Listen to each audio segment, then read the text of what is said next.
I feel that it's important that WinHack can offer our people different ways of helping them to heal physically, mentally, and spiritually.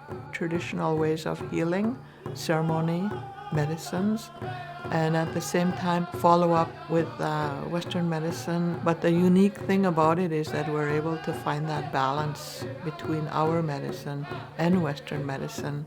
Our people can access our own ways of healing. This is how we were since the beginning of time. It's important that health organizations have that available for our people. I'm a residential school survivor.